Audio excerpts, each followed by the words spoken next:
थोड़ी सी पकी हुई अरबी है, इसलिए मैं बॉईल करके और फिर बनाऊंगी सूखी अरबी की सब्ज़ी।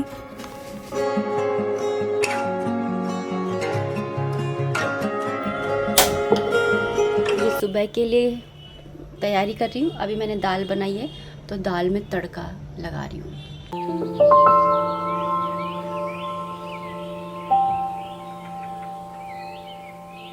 राधे राधे दोस्तों, हरे कृष्णा। कैसे हो आप सब? उम्मीद करती हूँ अच्छे होगे, खुश होगे और बिल्कुल मज़े में होगे, आनंद में होगे। तो यहाँ पर कल ही मैंने ना अरबी को बॉईल करके और छील करके रख लिया था, ताकि सुबह हर्षित के लंच बॉक्स के लिए मुझे ज़्यादा टाइम ना लगे, क्योंकि 6:15 पे बस आ जाती है और ये बहुत ज़्यादा लिटरली बहुत ज़्यादा जल्दी का समय है। तो मैंने नहा लिया था और उसके बाद में ना यहाँ पर मैं बस सब्ज़ी छोंकी थी और उसके बाद में मैंने यहाँ पर दाल भिगो करके रख दी थी, क्योंकि आज मैं बनाने की सोच रही हूँ दाल बाटी और चूरमा। क्योंकि हस्बैंड जी है ना दाल बाटी नहीं खाते हैं, मतलब बाटी चूरमा नहीं खाते हैं, तो वो दाल हो जाएगी और साथ में अरबी हो जाएगी और आटा लगा करके रख दूँगी उनकी रोटी का, ये सोचा है। और क्योंकि रामायण का पाठ चल रहा है और जहाँ पर रामायण का पाठ होता है वहाँ हनुमान जी तो आते ही हैं, और आज मंगलवार भी है। और मेरे पास कमेंट भी आया था कि वो राजस्थान से ही हैं, लेकिन है ना दाल बाटी उनके ना हर हफ्ते में 2 बार बनी जाता है, लेकिन वो मैं किस तरह से बनाती हूँ ये देखना चाहते हैं। तो मैं बिल्कुल सिंपल वाला जो दाल बाटी चूरमा होता है ना, जिसमें कुछ भी ताम झाम नहीं होता है, सिंपल वाला बिल्कुल जो भोग में लगता है प्रॉपर, वो वाला ही बना रही हूँ। कोई मावा वगैरह या ड्राई फ्रूट्स का यूज़ करके नहीं बनाऊँगी। तो यहाँ पर ना मैंने सिंपल सा आटा लिया था, उसमें नमक डाला था, मोयन दिया था और इस तरह से गूँथ करके, मतलब ज़्यादा टाइट गूँथना नहीं है, ठीक ठीक गूँथना है, जैसे हम आटे है ना पराठे का आटा गूँथते हैं ना, ऐसा। और इस तरह से इसकी लोइयाँ बना लेनी है रफली, और बीच में एक होल कर देना है। होल इसलिए करते हैं ताकि अंदर तक ये अच्छे से सिक जाए, क्योंकि ये मोटे मोटे से होते हैं ना, और हम इनमें कुछ फिलिंग भी नहीं कर रहे, मतलब आलू की भी नहीं बना रहे, सिंपल बना रहे। तो यहाँ पर मैंने बाटी का स्टैंड निकाल लिया है और लिटरली ये मैं सेकेंड या थर्ड बार ही यूज़ कर रही हूँ उसको, क्योंकि एक बार पहले क्या रहा था, जब मेरा नई नई शादी हुई थी, फिर किसी को पसंद नहीं आया यहाँ पर, क्योंकि ये तो भैया राजस्थानी फूड है, किसी को जल्दी से पसंद ही नहीं आता। तो फिर मैंने ना बनाया भी नहीं, फिर सिर्फ पापा को पसंद आया था, हाँ, और किसी को नहीं आया था, और इनको तो बिल्कुल ही नहीं आया इनके कारण तो मैं बनाती भी नहीं हूँ। खैर फिर मैंने इसको प्री हीट होने के लिए रख दिया था। इतने मैंने ना वो बाटियों के बना के तैयार कर लिया था, इस तरह से बना करके सारियों को। और प्री हीट कर लेते हैं तो ये होता है कि जल्दी बनती है और सेवड़ी नहीं पड़ती है। सेवड़ी का मतलब होता है कि, मतलब एक होता है ना मतलब जैसे रोटियाँ कड़क कड़क सी हो जाती है, एक कड़क होती है कुरकुरी वाली, और एक होती है हम धीमी आंच पे गरम तवे पे के बगैर ही डाल देते हो, फिर रोटियां जैसी हो जाती ना वैसी वाली। तो ये एकदम परफेक्ट बनेंगी। और इधर मैंने बाटियों को अच्छे से ना लगा दिया है, जहाँ पर मेरे आंच ज़्यादा लगती है उस तरह से। और यहाँ पर मैंने अब ले लिया है चूरमे के लिए आटा। तो यहाँ पर आटा लिया था, उसके अंदर मोयन दे दिया है, इसमें नमक नहीं डालेंगे। चूरमे के आटे में मैं नमक बिल्कुल भी नहीं डालती हूँ। और आटे को गूँथ लिया था और इस तरह से बस तोड़ तोड़ कर ऐसे ही मुट्ठी बना लेंगे। तो इस तरह से बनाते हैं, अंदर तक सिक जाती है। तो ये मतलब कुछ लोई वोई बनाने की ज़रूरत नहीं है कि आप लोई बनाओ या कुछ करो।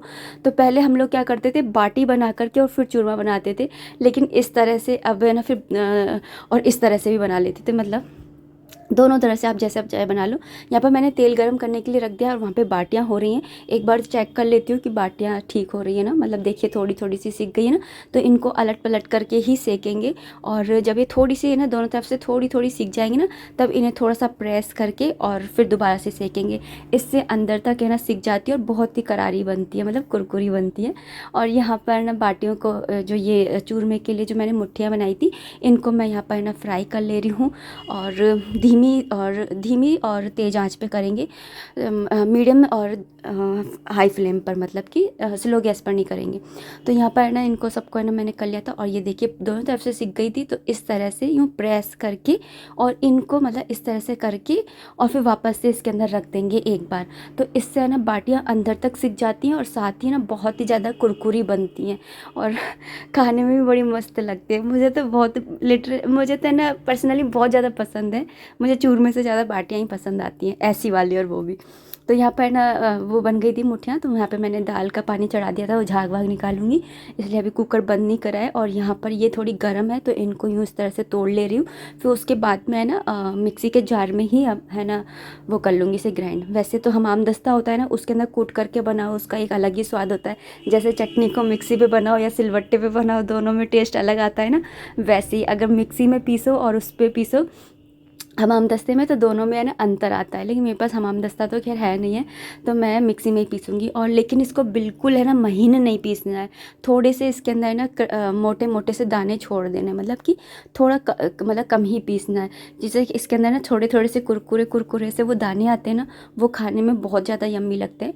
यहाँ पर मैंने बाटियों का वो जो थी उनको उसमें रख दिया है और इसमें चूरमे को डाल दिया है, क्योंकि इसमें घी और बूरा डालूंगी ना तो इसमें सुविधा रहेगी इसलिए। तो सारा चूरमा जो है वो मैंने पीस करके तैयार कर लिया था।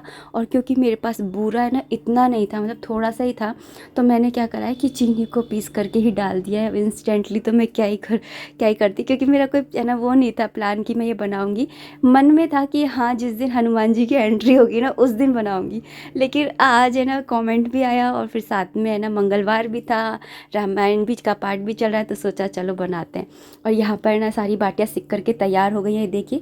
और उसको है ना बाटी के तंदूर को मैंने ढक दिया है, उसको ठंडा नहीं होने देंगे। और यहाँ पे बाटी घी जो ले लिया था मैंने, ये अभी मेल्ट नहीं है, लेकिन बाटियाँ डालूंगी ना तो ये अपने आप मेल्ट हो जाएगा। जो घी बचेगा वो फिर मैं चूरमे के अंदर डाल दूंगी और इस तरह से डिप कर करके और बाटी के ऊपर बाटी रखते जाएंगे, ताकि प्लेट के ऊपर रिस करके घी नीचे ना जाए। तो इस तरह से सारी बाटियों को है ना अच्छे से है ना 2 बार डिप कर करके और ना कर लेना है। इससे क्या होता है बाटियों में घी है ना अंदर तक चला जाता है और बाटी के साथ में घी का टेस्ट है ना बहुत अच्छा आता है।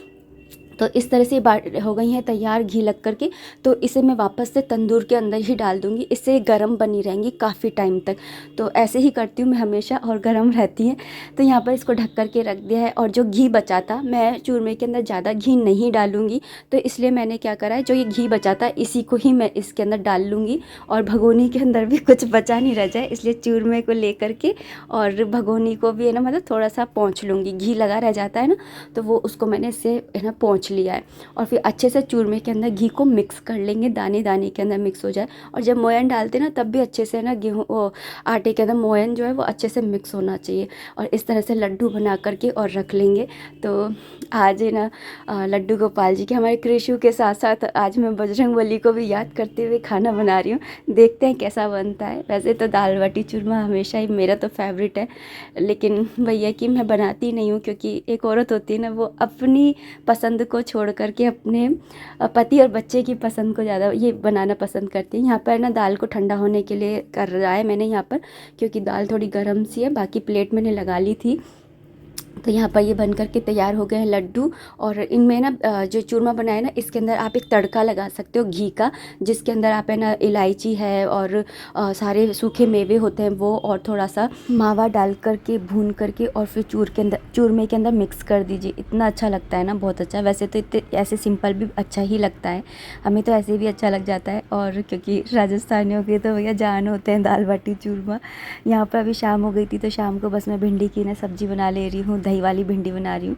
तो दही के अंदर मसाले ऐड कर लिए थे, फिर जीरा डाल करके मसाले ऐड कर दिए थे, मसाले भून लिए। फिर कटोरी के अंदर ही थोड़ा बहुत लगा रह जाता है, उसमें पानी डाल दिया था थोड़ा सा। फिर उसके बाद में भिंडी डाल दी थी। स्टार्टिंग में थोड़ी लिस लिसी लगती है, लेकिन फिर बाद में ना एकदम से अच्छी हो जाती है।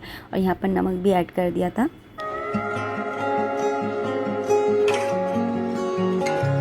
आज मैं आपसे मिल रही हूँ वेडनेसडे। तो वेडनेसडे को मिल रही मतलब फिर उसके बाद में कोई व्लॉग बनाया ही नहीं था, और इसलिए एडिट भी नहीं करा था, और इसलिए वीडियो भी नहीं आया था। तो अब है ना इस वीडियो को इतना ही रखना चाहती हूँ। उम्मीद करती हूँ भोग जो है वो हमारे बांके बिहारी जी को, हमारे लड्डू गोपाल जी को, हमारे कृषि को, हमारे ठाकुर जी को पसंद आया होगा, और साथ ही हमारे बजरंग बली जी को भी। तो चलिए अब इस वीडियो को इतना ही रखते हैं। उम्मीद करती हूँ वीडियो पसंद आई होगी। अगर आई है तो प्लीज़ लाइक कर दीजिएगा। कोई भी कमेंट है, कोई भी सजेशन है, आप कमेंट बॉक्स के थ्रू मुझे कर सकते हैं। मिलते हैं नेक्स्ट वीडियो में, तब तक आप अपना खूब सारा ध्यान रखिए, खुश रहिए, कीप एंजॉइंग। जय माता दी, राधे राधे, हरे कृष्णा, जय श्री राम।